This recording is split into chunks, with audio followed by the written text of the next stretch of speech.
ध्येयं सदा परिभवग्नमभीष्टदोहम् तीर्थास्पदं शिवविरञ्चिनुतं शरण्यं भृत्यार्तिहं प्रणतपालभवाब्धिपोतम् वन्दे महापुरुष ते चरणारविन्दम् अखण्डमण्डलाकारं व्याप्तं येन चराचरं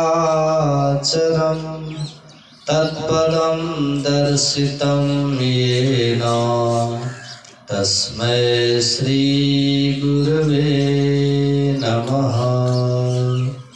नित्यशुद्धं निराभासं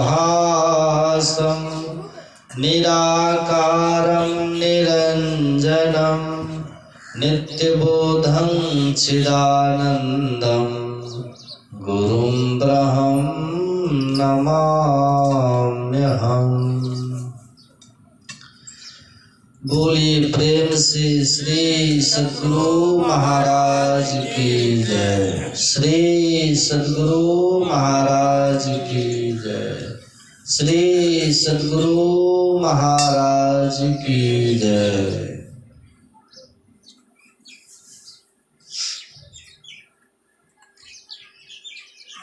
कण कण में विराजमान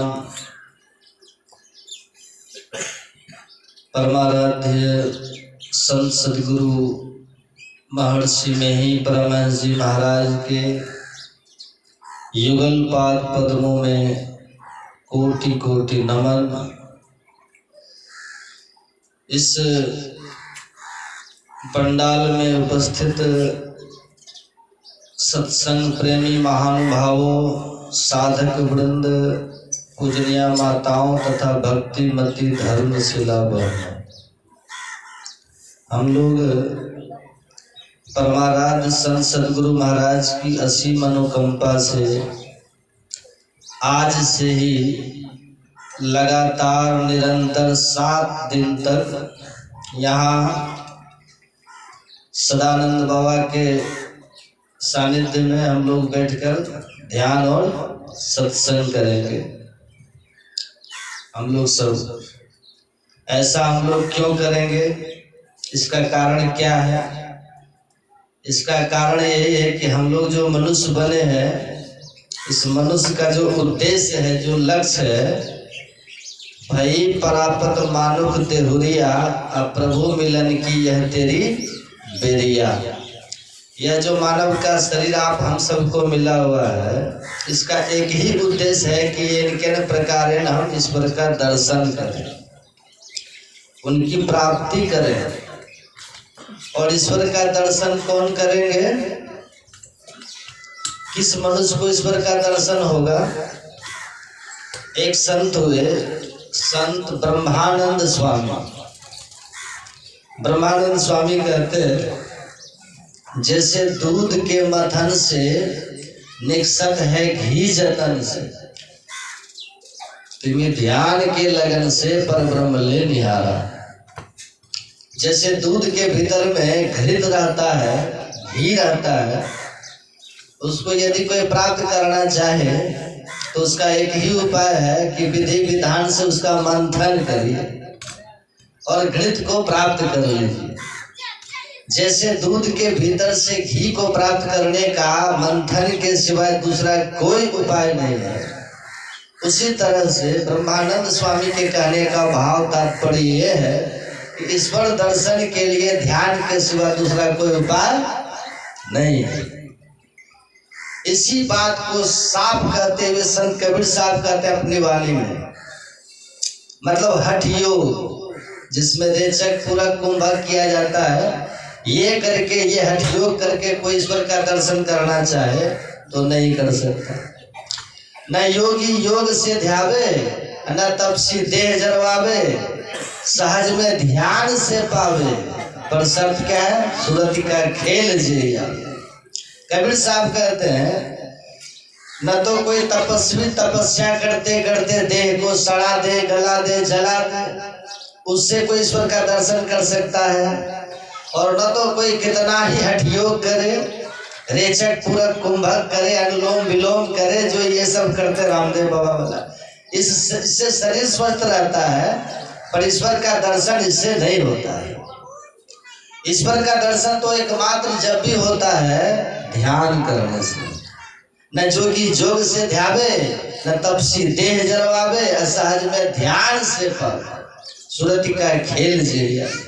हमारे गुरु महाराज कहते हैं ध्यान भजन हीन, जो ध्यान भजन नहीं करते हैं ना, अब बाकी दुनिया का सब काम करते हैं, जितने सत्कर्म दुनिया के हैं सब करते हैं, तीर्थ का दर्शन, धाम का दर्शन, सब कुछ करते हैं, यज्ञ करते हैं, दान करते हैं, हवन करते हैं, सब कुछ करते हैं, सामाजिक सेवा भी करते हैं, राष्ट्र की सेवा भी करते हैं, सब कुछ करते हैं, जितने तरह के सत्कर्म दुनिया में कहे गए हैं वो सब कुछ करते हैं।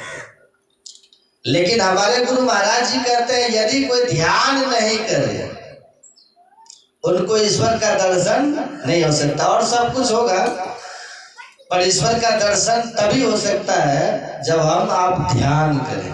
ध्यान भजन हीन लही हो न प्रभु धन, को कहाँ भय सुभक्त, पढ़ी गाई मातृमन।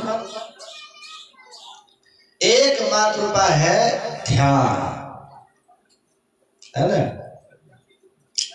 वेद भगवान कहते हैं यदि ईश्वर का दर्शन चाहते हैं, पाठ में सुन रहे थे ना, कि वेद भगवान क्या कहते हैं कि सबसे पहला काम कीजिए बुद्धि योग, और दूसरा काम क्या कीजिए मानस योग, और तीसरा काम क्या कीजिए अग्नि की ज्योतियों का योग, और चौथा काम कीजिए नाद योग। ये 4 काम तो बताया है, लेकिन चारों काम में वेद भगवान ने योग को जोड़ करके कहा। योग क्या है? योग को जोड़ करके कहा। ये तो वेद भगवान यहाँ करता है। गीता को पढ़ेंगे ना, गीता, भगवत गीता, भगवान श्री कृष्ण ने अर्जुन को निमित्त बना करके मनुष्य मात्र को, मानव मात्र को गीता को उपदेश किया। उसमें भगवान श्री कृष्ण ने 18 अध्याय में उपदेश किया। 18 अध्याय है ना गीता में, और सभी अध्याय में आप पढ़िएगा, सब अध्याय में योग लगा हुआ है कि नहीं। अर्जुन विषाद योग लगा दिया, अर्जुन विषाद योग, सांख्य योग, कर्म योग, आत्म संयम योग, विभूति योग, सब में योग लगा हुआ है कि नहीं। कितनी महिमा है योग की शुद्ध की। और आप ये भी जानते होंगे भगवान श्री कृष्ण को योगेश्वरो हरि ही लोग कहते हैं। योग के ईश्वर कहते हैं कृष्ण भगवान। भगवान श्री कृष्ण को कहते हैं योगेश्वर, और भगवान शंकर को क्या कहते हैं योगीश्वर, योगी कहते हैं। भगवान श्री कृष्ण को कहते हैं योग के जानने वाले, और भगवान शिव को कहते हैं योगी, वो भी योग को जानने वाले।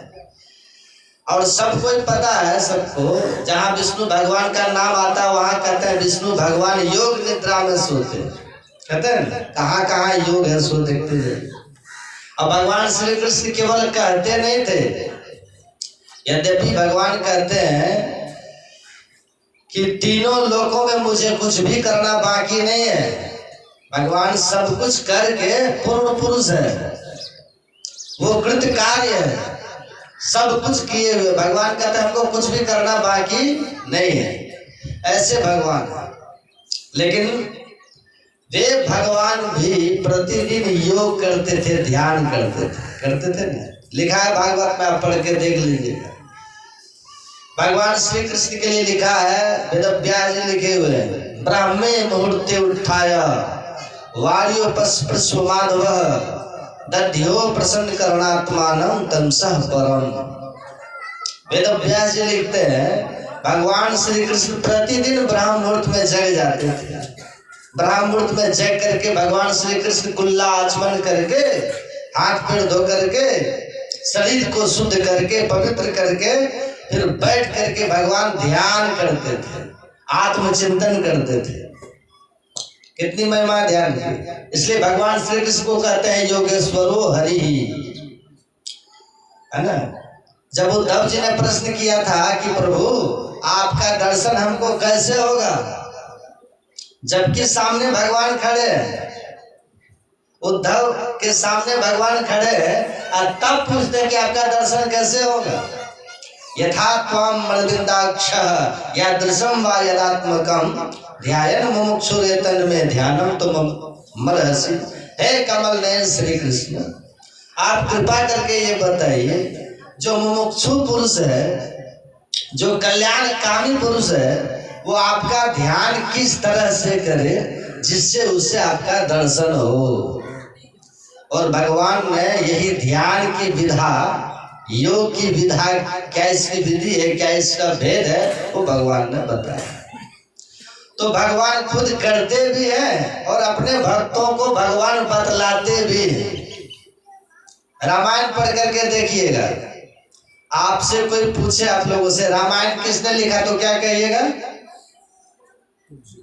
तुलसीदास जी ने लिखा, कह रहे ना।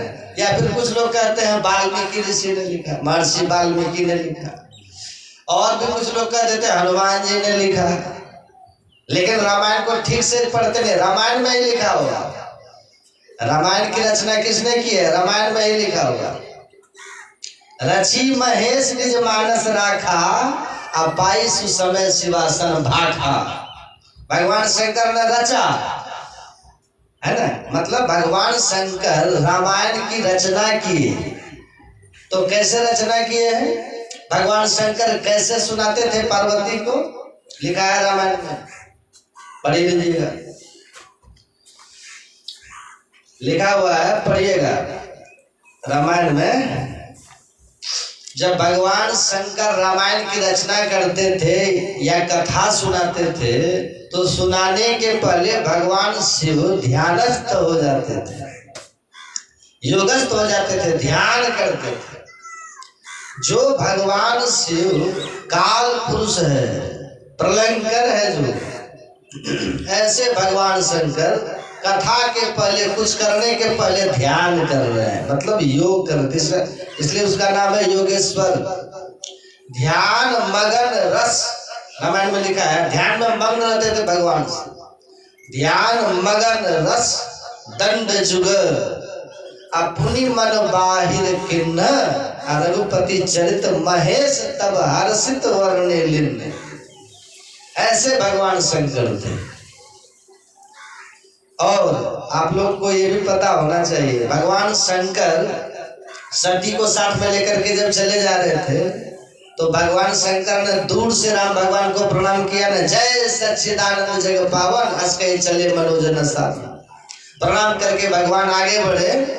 सती को भ्रम हो जाता है कि जो पत्नी के लिए दर दर की ठोकर खा रहे हैं और जिनको इतना भी ज्ञान नहीं है कि किन से हमें पूछना चाहिए, वो भगवान कैसे हो सकते हैं? ये तो स्वस्थ मनुष्य भी नहीं दिख रहे, ये तो कोई आगल पागल लग रहा है। इनको मेरे पति देव, इनको भगवान कह करके, सच्चिदानंद प्रभु कह करके प्रणाम करते हैं। सती मानने के लिए तैयार नहीं होती है। आखिर में भगवान शंकर ने कहा कि सती, यदि तुमको मेरी बात पर विश्वास नहीं तो जाओ, तो जाए परीक्षा के लिए, जाके परीक्षा क्यों नहीं कर लेती? और सती महारानी जाती है, परीक्षा कर लेती है। भगवान राम ने उनको पहचान लिया कि सीता नहीं, ये सती है। सती महारानी डर भी गई। जब भगवान शंकर के पास आई तो भगवान शंकर ने पूछा, परीक्षा ले ली क्या? सती ने सीधा कह दिया, कछुन परीक्षा ली गोसाई, मैंने कोई परीक्षा नहीं ली।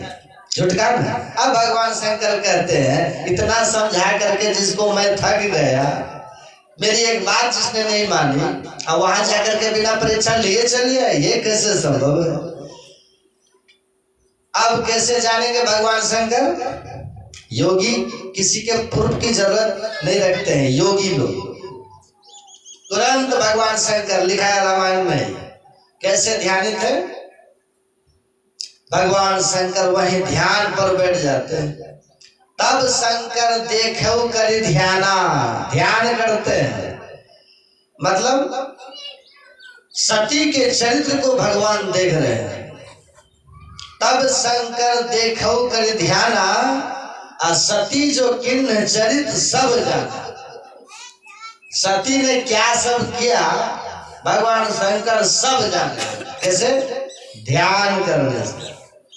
कैसे जान गए? ध्यान करने से जान गए। तो जब कुछ जानने की बात है तब भी भगवान शंकर ध्यान करके जानते हैं। कथा करने की बात आती है, कुछ करने की बात आती है तो भगवान शंकर ध्यान करते हैं। कितनी महिमा है ध्यान की। ये तो रामायण की बात मैं कह रहा हूँ। आप पढ़िएगा भागवत। भागवत में वेद व्यास जी ने भागवत की रचना की है ना। कैसे की रचना भागवत की वेद व्यास जी ने? भागवत का जो सबसे पहला श्लोक है, सबसे पहला श्लोक पढ़िएगा, उसी में लिखा हुआ है ध्यामना स्वेन सदा निहस्त कुहकम सत्यम परम धीमहि। वेद व्यास जी लिखते हैं, वेद व्यास जी लिखते हैं कि सत्यम परम धीमहि, जो सत्य स्वरूप परमात्मा है, धीमहि उनका मैं ध्यान करता हूं। सब समझ रहे हैं बात? अब बच्चा को इधर जो कोई आए ना तो उसको शांत करिएगा, इधर मत आने दीजिए खेलने कूदने के। बहुत शांति से सुनिएगा। सत्संग में जरा सा चंचलता नहीं होना चाहिए। क्या कह रहे थे? बोलिए।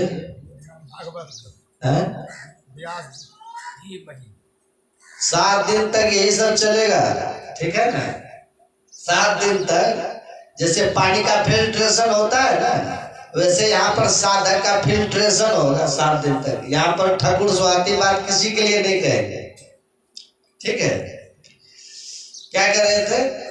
सावधान होकर के सुनिएगा तो बहुत लाभ होगा। मैं अपनी एक भी बात आप लोगों को नहीं सुनाऊंगा। टोटल बात संत और भगवंत की होगी। जो श्रद्धा से आकर के बैठ करके सुनेंगे अवश्य ही लाभ होगा। और जो फॉर्मेलिटी के लिए आएंगे कि हाँ जाते हैं, तब कुछ नहीं होने वाला। श्रद्धावान लभते ज्ञानम।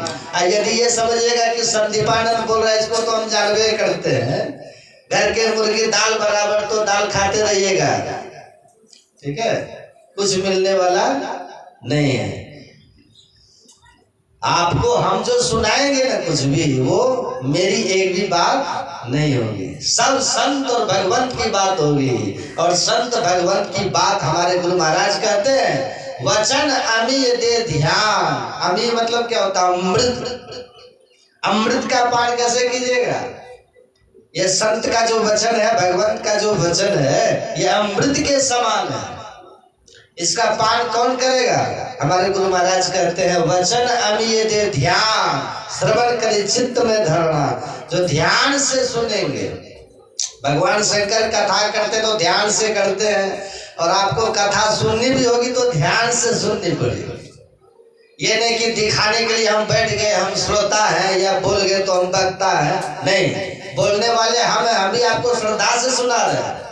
ये मत समझिए कि हम आपको फॉर्मेलिटी निभा रहे हैं। हम भी बहुत श्रद्धा से, बहुत प्रेम से आप लोग को हम सुना रहे हैं। इसी तरह से आप भी बड़े श्रद्धा और प्रेम से सुनिए, प्रेम के साथ सुनिए, तब लाभ होगा, है ना? बोलिए प्रेम से, तैयार होकर के बैठिए। सत्संग ध्यान की महिमा को समझिएगा, तब ध्यान में बल मिलेगा। हम क्या कर रहे थे? वेद व्यास जी महाराज भागवत की रचना करते हैं। ये वही वेद व्यास जी महाराज है जिन्होंने वेद का विभाग किया है, जिन्होंने 6 शास्त्रों की रचना की है, 18 पुराणों को जिन्होंने बनाया है, ब्रह्मसूत्र की जिन्होंने रचना की है। ऐसे महापुरुष वेद व्यास जी, सभी धर्म ग्रंथों को, संसार को दान करने वाले ऐसे वेद व्यास जी। अब वेद व्यास जी भागवत लिखते हैं, अंतिम जो ये लिखते हैं 18 पुराण में, तो महापुराण कहलाता है। ये अंतिम पुराण है। उनमें उन्होंने लिखा प्रथम श्लोक धामना स्वेन सदा निरस्त कुहकम सत्यम परम धीमहि। वेद व्यास जी कहते हैं जो परमात्मा स्वयं प्रकाश है, जो परमात्मा माया से बिल्कुल रहित है, ऐसे जो ईश्वर परमात्मा है उनका मैं ध्यान करता हूँ। क्यों ध्यान करता हूँ? ध्यान भजन हीन लही हो न प्रभु धन को कहाँ भक्त। भागवत को पढ़िएगा, 12 स्कंद और 365 अध्याय है भागवत। अब बीच में पूरी कथा वेद व्यास जी ने लिखी है। अब 12वां स्कंद के अंतिम में जब गए हैं, 13वां अध्याय अंतिम अध्याय भागवत का, 12वां स्कंद का 13वां अध्याय अंतिम अध्याय, और वहां पर अंतिम में 19वां श्लोक पढ़िएगा। वहां फिर वेद व्यास जी लिखते हैं, सत्यम परम धीमहि, मैं सत्य का ध्यान करता हूँ। शुरू किए तब भी ध्यान, अंतिम किए तब भी ध्यान। अब बीच में पूरा ध्यान का ही वर्णन है, योग का ही वर्णन है, पूरा योग का वर्णन किया। गीता पढ़िए तब भी योग का वर्णन है, और रामायण पढ़िए तब भी प्रसंग के माध्यम से, कथा कहानी के माध्यम से, तथ्यात्मक भाव से, रहस्यात्मक भाव से योग का ही वर्णन है, ध्यान का ही वर्णन है। ये सब क्या दर्शा रहा है? ये सब दर्शा रहा है कि ये ध्यान कितना महत्व का है।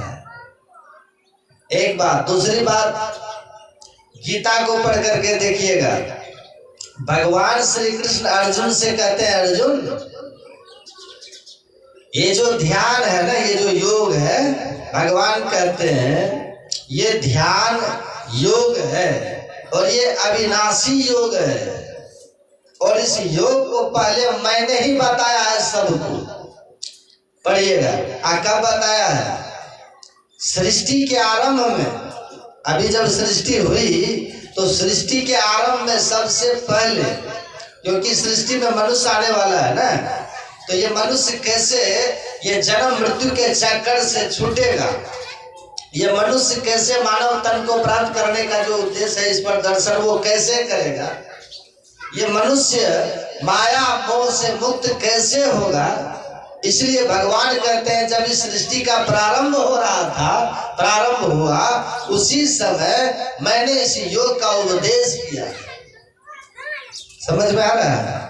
और मैंने का कहने का भाव क्या है? भगवान कहता मैंने ईश्वर स्वर रूप से किया है, मैंने ईश्वर रूप से, मतलब ईश्वर भगवान ने किया है, योग का उपदेश किया है। गीता में 4था अध्याय पढ़िएगा, भगवान कहते हैं इमं विवस्वती योगम प्रोक्तवानः मव्ययम् विवस्वान मनवे प्राह मनुरिक्ष्वा कवि ब्रवीत।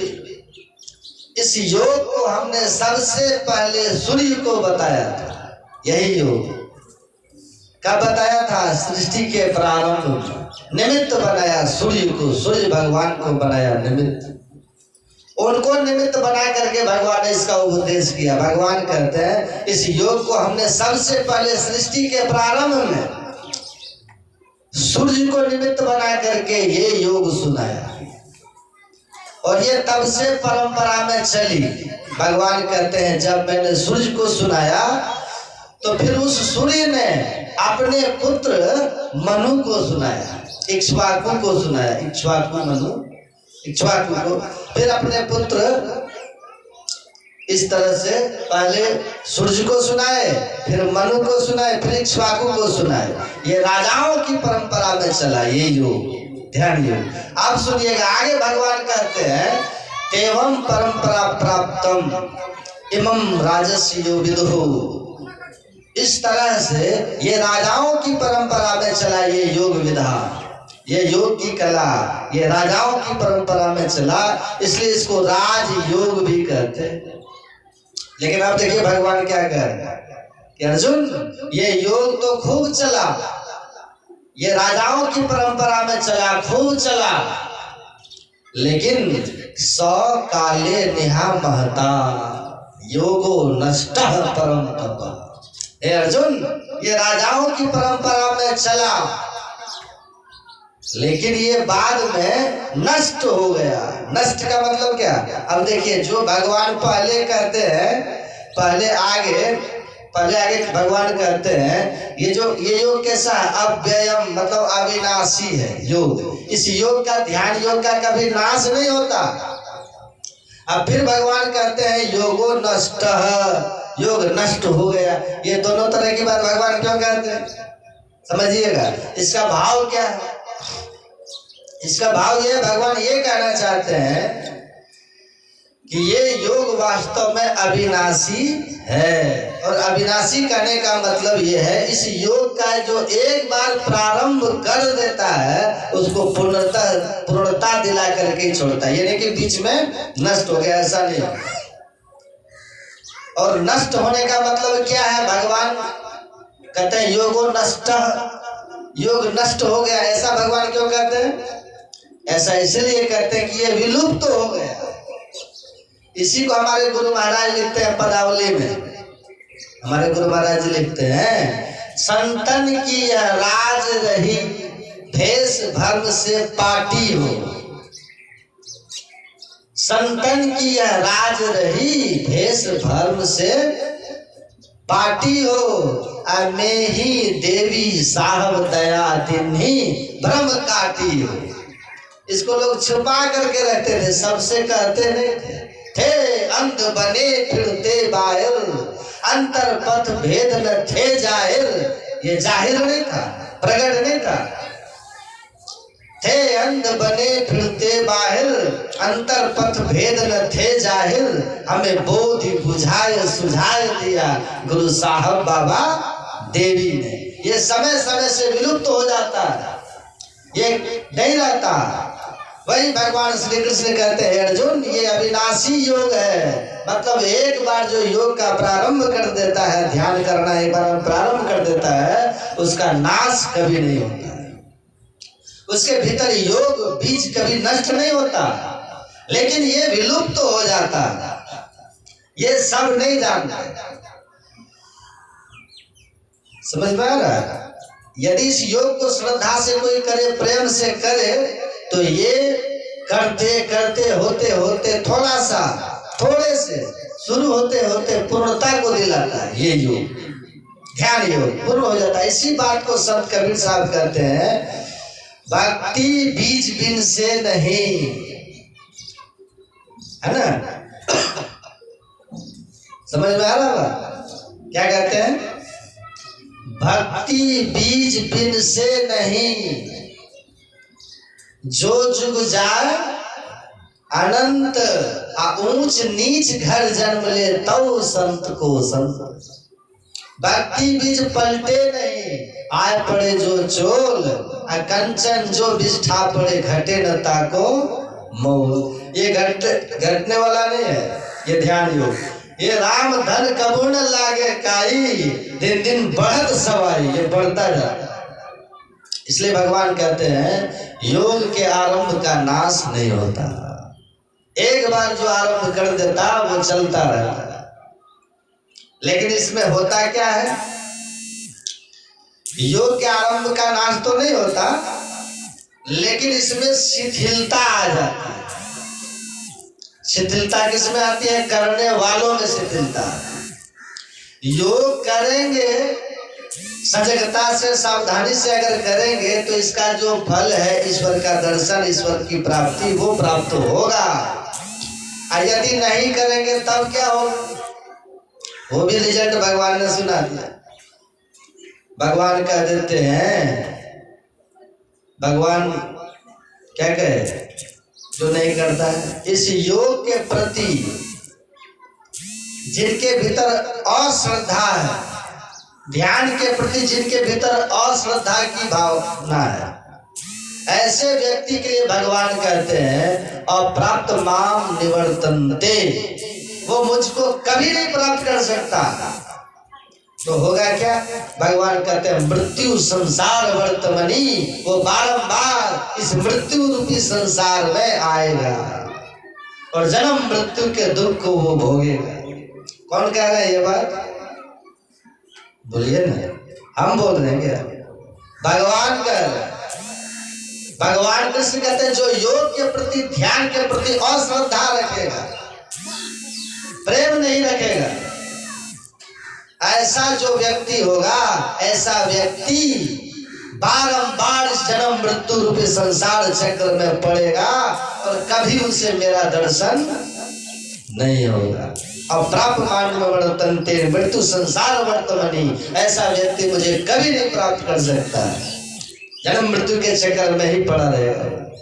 अब सुनिए, एक बात है गीता में, भगवान श्री कृष्ण से अर्जुन ने पूछा, प्रभु आप कहते हैं जिनको श्रद्धा नहीं है वो मृत्यु रूपी संसार में भटकेगा, चक्कर काटेगा, लेकिन एक बात कृपा करके बताइए, जिनको श्रद्धा है, ध्यान से सुनिए, बीच में मत आइए माता जी को, जिनको श्रद्धा है, और यदि श्रद्धा योग तो योगात चलतम मानस, हे कृष्ण जिनको योग में श्रद्धा बहुत है, ध्यान में श्रद्धा बहुत है, प्रेम बहुत है, ध्यान के प्रति लगाव है, ध्यान के प्रति एक आकर्षण है, ध्यान में हमेशा मन बसा रहता है, पर किसी कारणवश किसी वजह से वो उतना कर नहीं पाते जितना करना चाहिए, और यति और उतना यत्न नहीं कर पाते, तो कृपा करके ये भी कहिए उसका क्या होगा। जिनको श्रद्धा नहीं है वो तो बिल्कुल करेगा ही नहीं, है कि नहीं। जिनको ध्यान के प्रति योग के प्रति श्रद्धा है ही नहीं वो तो करेगा ही नहीं। अब सुनिए, लेकिन जो व्यक्ति को श्रद्धा है, अब जो करेगा नहीं तो भगवान उसका रिजल्ट ये सुना दिए कि वो मृत्यु रूपी संसार चक्र में पड़ा ही रहेगा और कभी मुझे पाएगा नहीं। लेकिन दूसरा सवाल अर्जुन का ये है कि जिनको श्रद्धा बहुत है, श्रद्धा पे तू श्रद्धा है, लेकिन हे श्री कृष्ण वो अयति ही है, यत्न उतना नहीं कर पाते हैं जितना करके उनको आपका दर्शन हो, तो उसकी क्या गति होगी। तब उसके लिए भगवान कृष्ण कहते हैं उसका कभी नाश नहीं होगा। क्या कहा, कौनते प्रति जाने ही, हे कौनते, हे अर्जुन तुम ये समझ लो, जान लो, नौ में भक्त वो मेरा भक्त है। और ऐसे भक्त भगवान कहते हैं नौ में भक्त प्रणश्यति, मेरे ऐसे भक्त का कभी पतन, उसका कभी नाश नहीं होता। वो तब तक जन्म मरण के चक्कर में रहेगा जब तक कि उसे आरंभ हुए योग को करके पूर्ण नहीं कर लेता, और जब भी जहां कहीं वो जन्म लेगा तो अनचाहे भी इच्छा नहीं रहने के बाद भी ऐसा संजोग लगेगा, ऐसा माहौल वहां क्रिएट हो जाएगा, बन जाएगा कि वो अनचाहे भी करना प्रारंभ कर देगा। ये भगवान का वचन है। नहीं करेंगे तो संसार के चक्कर में पड़ेंगे, श्रद्धा है उतना कर नहीं पाते हैं, तब तक जन्म मृत्यु लेंगे जब तक कि मिल नहीं जाते हैं। अब हमारे ऊपर निर्भर है कि हम कितना करते हैं। अगर हम बहुत श्रद्धा से श्रद्धा भी रखेंगे और करेंगे भी तो जल्दी प्राप्त होगा, लक्ष्य हम जल्दी पाएंगे, थोड़ा विलंब करेंगे तो विलंब से मिलेगा, है ना। पहले जो लोग दिल्ली जाते थे ना तो पहले कोयले का इंजन होता था, कई दिन लगता था, है ना, फिर चला डीजल इंजन तो कम समय लगा, और अब तो इलेक्ट्रिक वाला चल रहा है, अब तो और कम समय लग रहा है। अब नरेंद्र मोदी जी ऐसी सरकार आ गए, अब ये कहते हैं अब जल्दी हम पहुंच जाएंगे, हैं। तो पटरी तो वही है, ट्रेन भी वही है, पर उसकी प्रक्रिया जो है, उसके भीतर का जो उसको बदल दिया गया। अब देखिए उसकी स्पीड बढ़ गई, जहां जाने में 36 घंटा लगता था अब वहां लोग 12 घंटा में पहुंच रहे हैं। तो वही तो है ना। इसी तरह से जो करेंगे वो जल्दी पहुंचेंगे।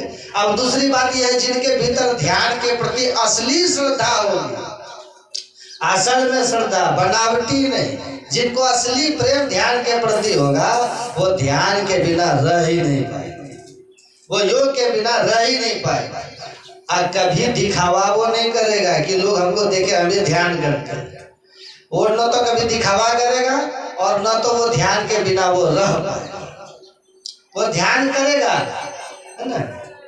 हम लोग तो देखते हैं ना, बरसों से देखते हैं, लोग बैठते हैं, है ना, तो लोग देखता है कि कौन कौन बैठा है, लोग हमको देखे ध्यान में, खखासता है कि हम भी बैठे हैं, खाए को करता है दिखाने के लिए, है ना। तभी जब मन में संतोष नहीं आता है कि लोग जान ले तो जोर से आवाज लगाता है ताकि आवाज सुने कि मैं हूं, बैठा हूं ध्यान में। ये है, तो ये जो दिखावा नहीं होना चाहिए, है कि नहीं, ना कोई दिखावा हो।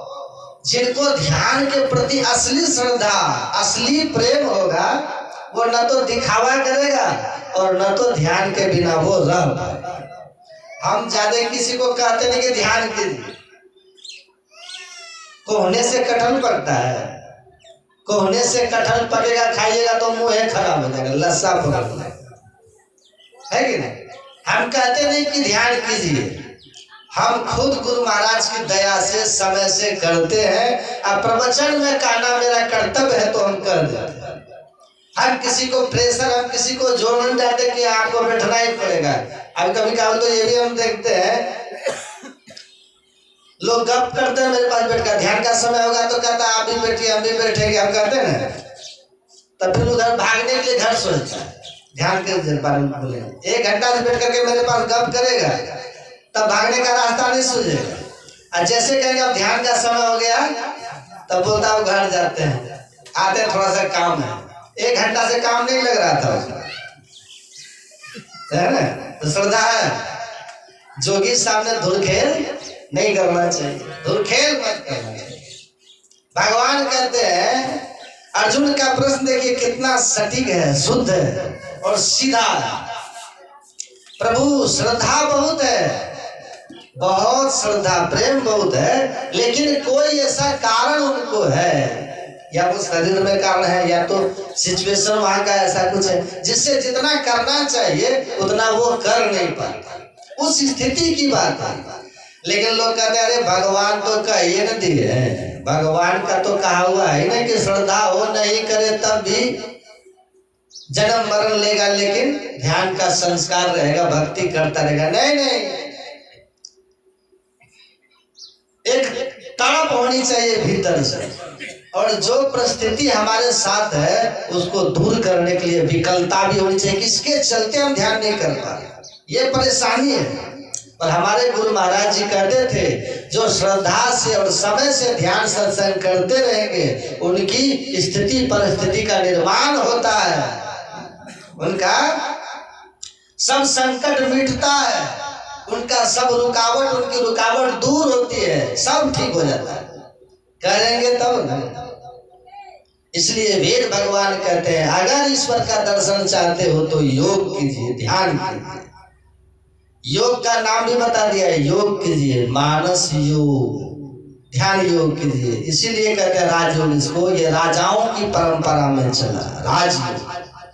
और दूसरी बात ये विद्वानों की परंपरा में चला, लिखा है उपनिषद में विद्वान समग्रीव शिरो नासाग्र मध्य, ये विद्वानों की परंपरा में चला। तो आप कहिएगा बाबा आप कहते हैं राजाओं की परंपरा में चला, रविदास कौन राजा थे? रविदास। संत कबीर जो ये कहते हैं न जोगी जोग से ध्यावे न तब से दे जलवावे, साज में ध्यान से पावे, सूरत का खेल चाहिए। अभी कबीर साहब कौन राजा थे? वो भिल्ली सबरी आदिवासी कौल भील उस परिवार में जन्म ली हुई माता सबरी, वो कौन सी राजघराने की थी जिसके लिए राम ने खुद, भगवान ने खुद जिनको प्रमाण पत्र दिया, नवमा एक जिनके हुए नारी पुरुष सचराचर कोई, सोई अतिशय प्रिय भामिनी मोरे, सकल प्रकार भक्ति दृढ़ तोरे। ये भक्ति योग विवेकानंद जी महाराज के साहित्य को पढ़िएगा ना, प्रेम का वर्णन करते हैं तो प्रेम योग, ज्ञान का वर्णन करते हैं तो ज्ञान योग, भक्ति का वर्णन करते हैं तो भक्ति योग। ये योग के बिना तो कुछ है ही नहीं है, और ये योग ही श्रद्धा के बिना, प्रेम के बिना व्यर्थ है। योग बिना श्रद्धा के व्यर्थ। तुलसीदास जी कहते हैं योग कुजो अज्ञान अज्ञानो अजह नहीं राम, प्रेम प्रधान। प्रेम नहीं है ध्यान के प्रति, श्रद्धा नहीं है ध्यान के प्रति, तो ध्यान योग योग हो जाता है।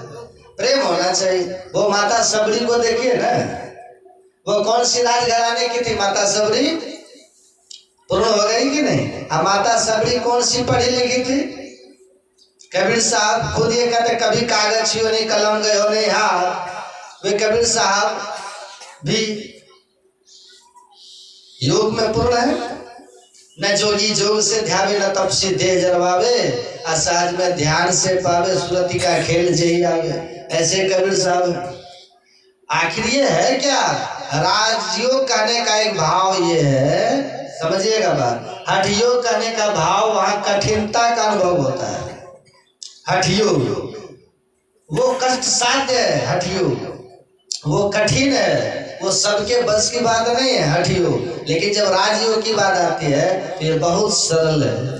राजयोग करने का भाव ये है जैसे राजा महाराजा अपने सिंहासन पर बैठे रहते थे, है ना,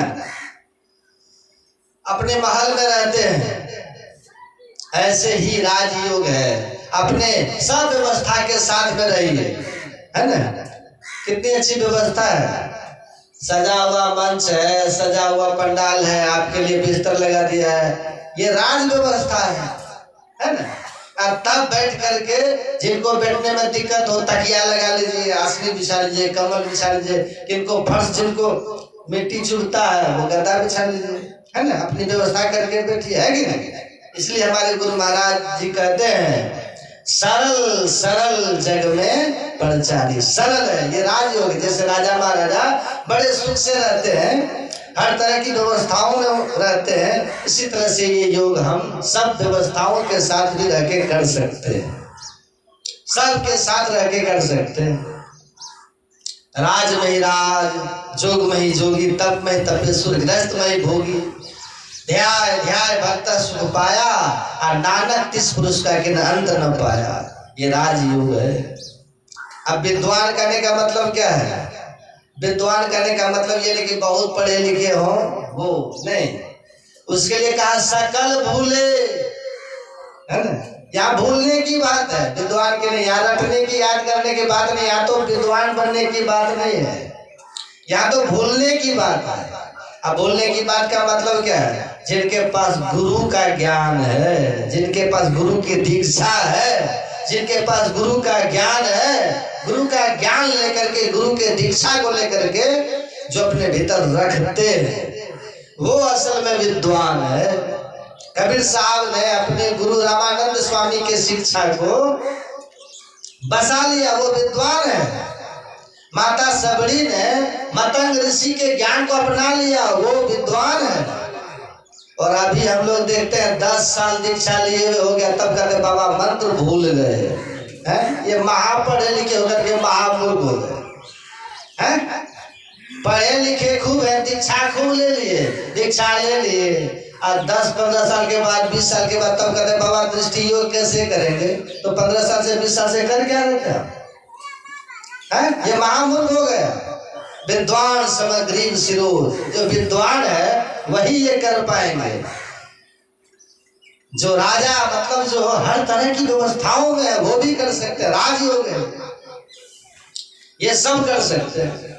लेकिन शर्त एक ही है कि चाहे राजयोग से कीजिए, चाहे राजा की तरह हर व्यवस्थाओं में रह के कीजिए, या फिर विद्वान की तरह रह करके गुरु का ज्ञान लेकर के कीजिए, सबकी जड़ में है श्रद्धा। सबकी जड़ में क्या है? प्रेम। यदि ध्यान के प्रति, योग के प्रति श्रद्धा नहीं है, प्रेम नहीं है, तब नहीं कर पाएगा। तब विद्वान है तभी नहीं कर पाइएगा, गुरु का ज्ञान है तभी नहीं कर पाइएगा, सब तरह की व्यवस्थाओं से युक्त रहेंगे तभी नहीं कर पाइएगा। एक ही बात है, जिनके भीतर श्रद्धा है वही कर पाएंगे। श्रद्धावान लभते ज्ञानम। समझ में आ रहा है? कौन कर पाएंगे? जिनको श्रद्धा है। गीता की बात हमने कहा, 18 अध्याय है और सब में योग की चर्चा है ना। और भगवान ने 18 अध्याय का उपदेश दिया है। अर्जुन से भगवान ने खूब कहा युद्ध करो, ये करो, वो करो, कहा ना। लेकिन भगवान ने अर्जुन से बनने के लिए क्या कहा है? क्या बनो।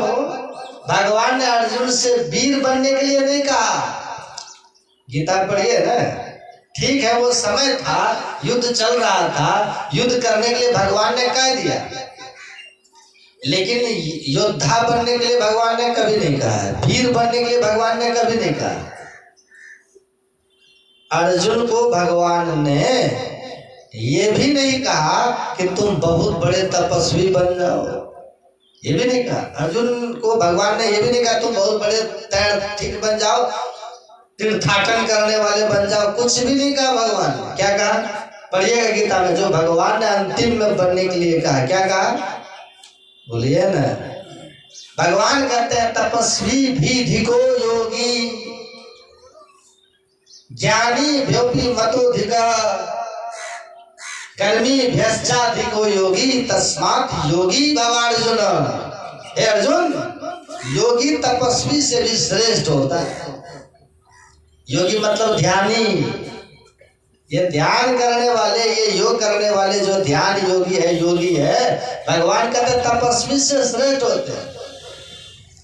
और कितना भी किसी के पास है ज्ञान, गीता का, रामायण का, वेद का, पुराण का, कुरान का, बाइबल का, सब दुनिया का जितना ज्ञान है सब माथा में है किसी को, ध्यान नहीं करते, योग नहीं करते। लेकिन एक वो व्यक्ति है जिनके पास कोई ज्ञान नहीं है पर गुरु का ज्ञान है, वो ध्यान करते हैं, तो भगवान कहते हैं वो श्रेष्ठ। ज्ञानी व्यक्ति मतोधिका, वो श्रेष्ठ है।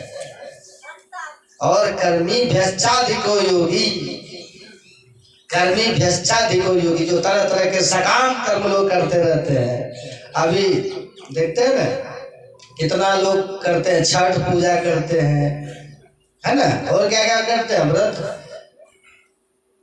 है, और कौन कौन व्रत करते हैं, दीपावली, छठ, उत्तम कर्म करना छोड़ करके चले जाते हैं उधर। ये कटु बात थोड़ा मैं कह रहा हूं, क्यों?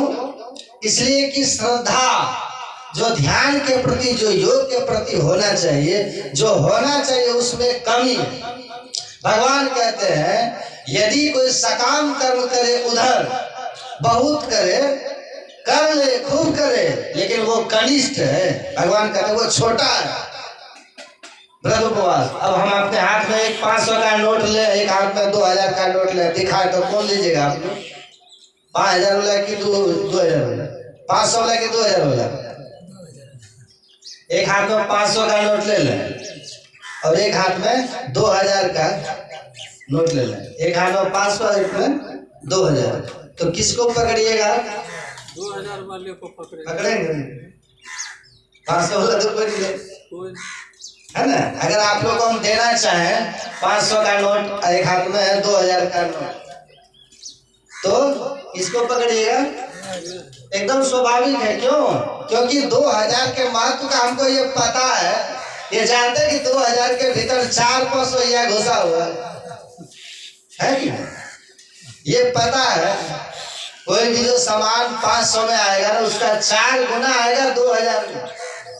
इसीलिए ये ज्ञान जिनके पास है वो कभी भी 500 का नोट नहीं पकड़ेगा, 2000 के रहते हैं। यदि 500 के नोट को पकड़ रहा है तो यही कहा जाएगा ये बेचारे 2000 के नोट का महत्व नहीं जानते। हाँ, कोई बच्चा है, अब हाथ में लीजिए 1 लाख रुपया, एक हाथ में लीजिए चॉकलेट, तो बच्चा किसको पकड़ेगा? चॉकलेट को। हाँ, कैसा बच्चा, ये नहीं समझता।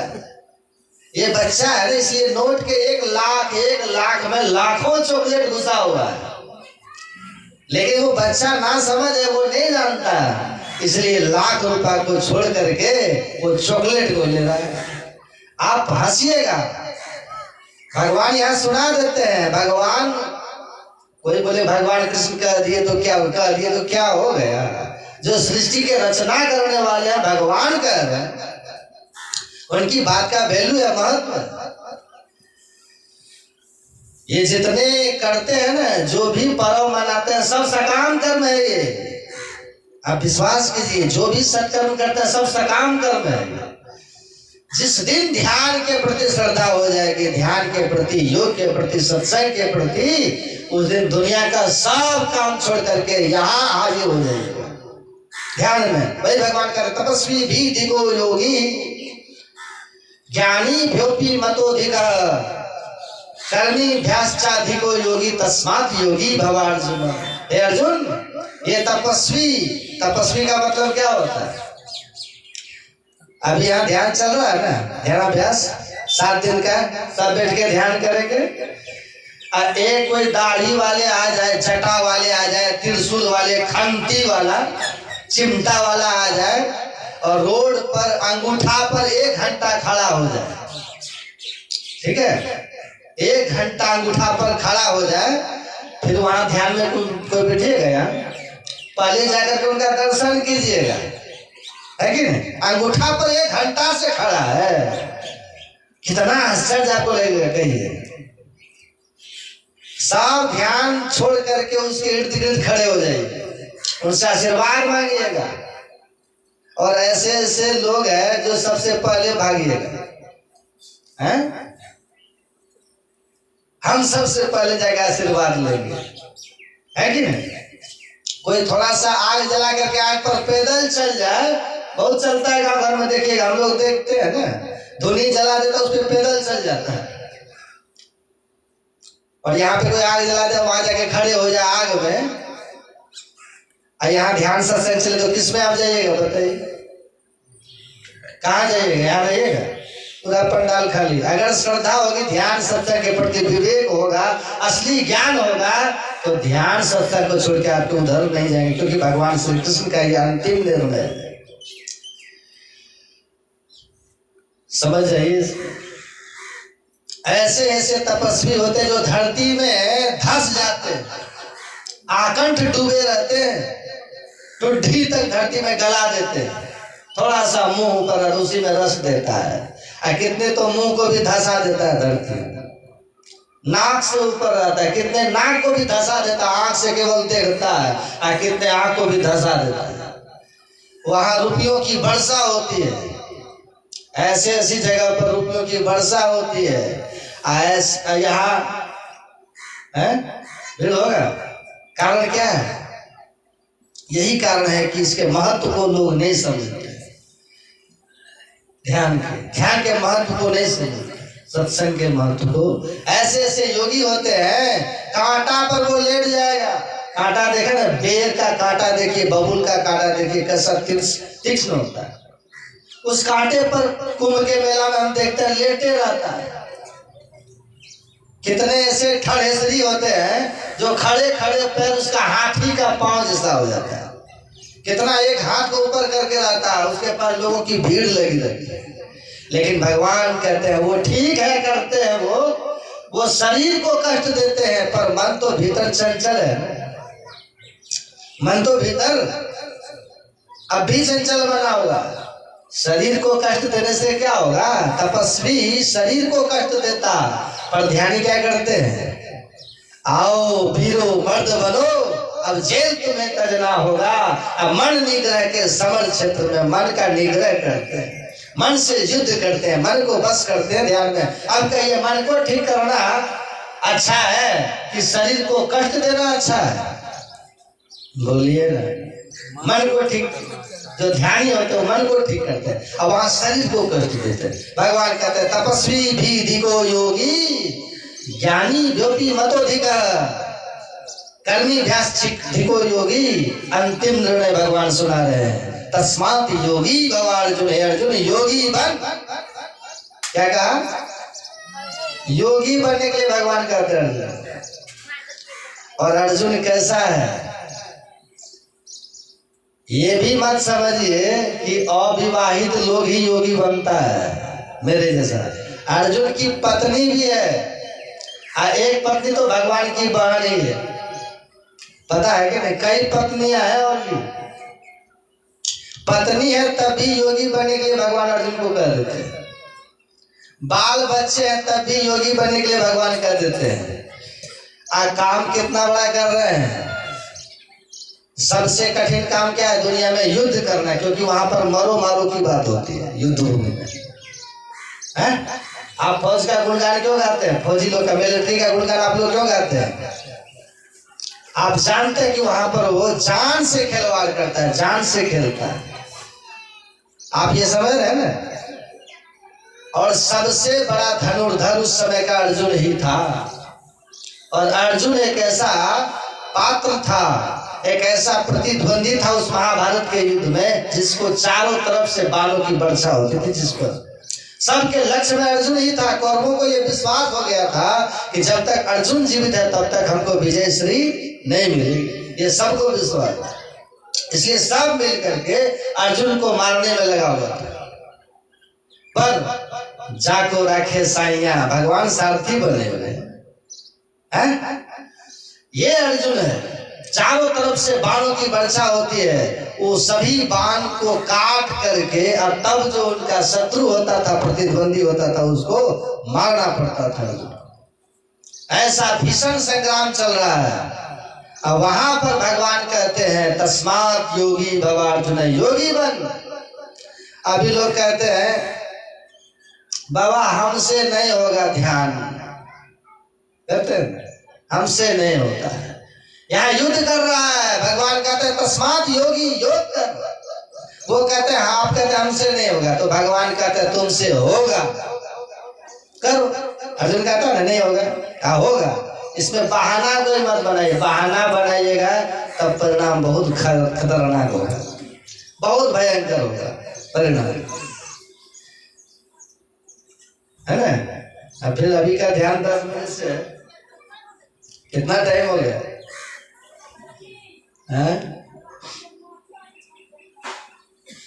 9:30 हो गए, बस अब खत्म कर देते हैं।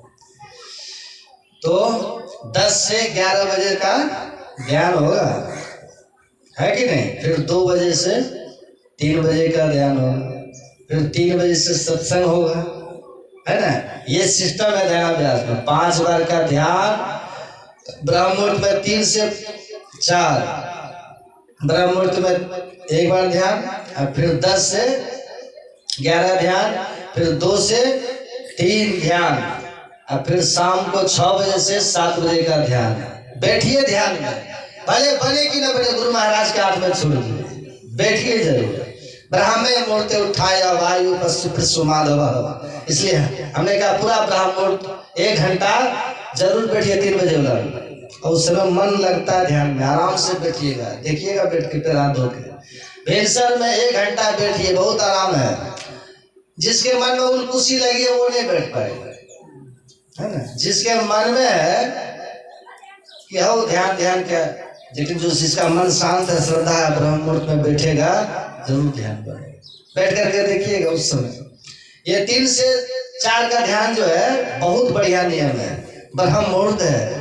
ब्रह्म मुहूर्त का समय जो है ये पूरा बैठ करके बिताइए, गुरु महाराज के नाम पर, भगवान के नाम पर, ईश्वर के नाम पर बैठ के बिताइए। 3 से 4 ध्यान कीजिए, फिर 5 से 6 अपना ध्यान कीजिए, फिर 10 से 11, है ना। आप लोग 5 से 6 में आइए, है ना। ये टाइम है ना। 3 से 4, 5 से 6, 10 से 11, 2 से 3, 6 से 7, ये 5 बार का ध्यान और 3 बार का सत्संग, है ना। सुबह 6:30 से सत्संग, और फिर 3 बजे से 5 बजे तक सत्संग, और फिर शाम को 7 से 8 बजे तक सत्संग, है कि नहीं। तो ये सब नियम है ध्यानाभ्यास का। सबको 3:45 बजे जागिए और 3 बजे से ध्यान कीजिए।